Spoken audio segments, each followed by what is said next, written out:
Proverbs 1:18, these men lie in wait for their own blood. They ambush their own lives. Today's episode, fighting for blood. You wretched slugs, doesn't any of you have the guts to fight for blood? I'm your huckleberry. That's just my game.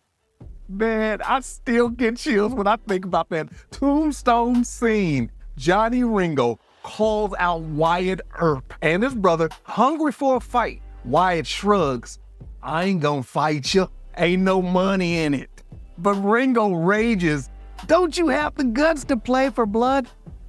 And then out of the shadows, Doc Holliday steps forward in that perfect Hollywood silhouette. He comes into light.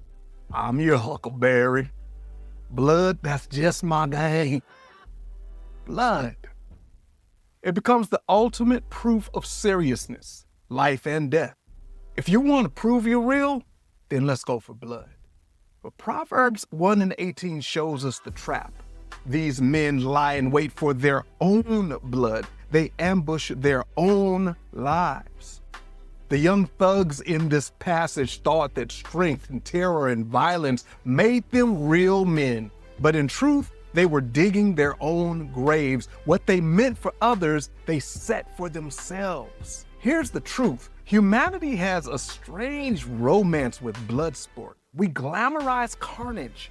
We consume it like some kind of trauma porn. We lust after blood as proof of power.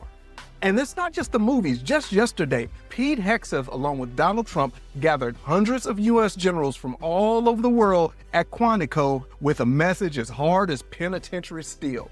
The Department of Defense is dead. Welcome to the Department of War.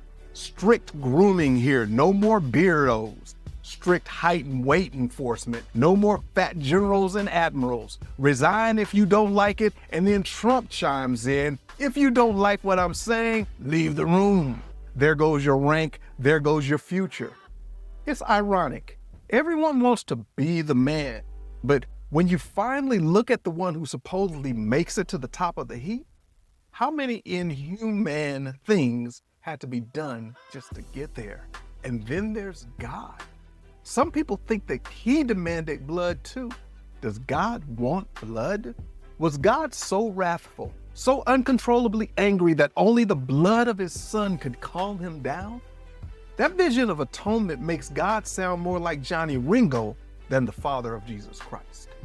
But look again, the cross isn't about appeasing divine rage, it's about revealing divine love.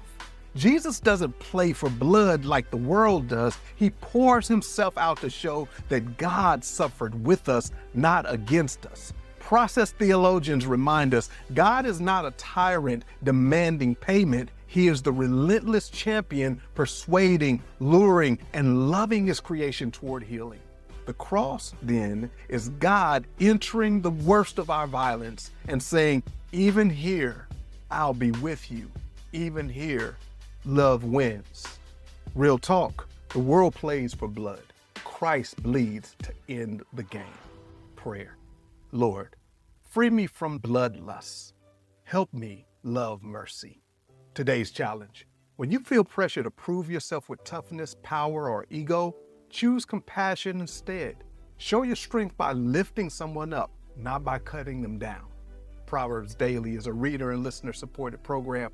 Every post is free, but if you like to help spread the message and make the sacred positively contagious, consider becoming a free or paid subscriber. Just look for the word upgrade or subscribe. Click on that. Thanks in advance. About that author, Fred Lynch is a creative communicator, author, Christian hip-hop pioneer. Just to connect, look for Hey Fred Lynch on all the socials or click the link in the description. Want daily wisdom on your phone? Go to proverbsdaily.org or tap that subscribe button right now. Thanks for listening and help us out by liking and sharing Proverbs Daily. Be wise, be well. Peace. Huckleberry.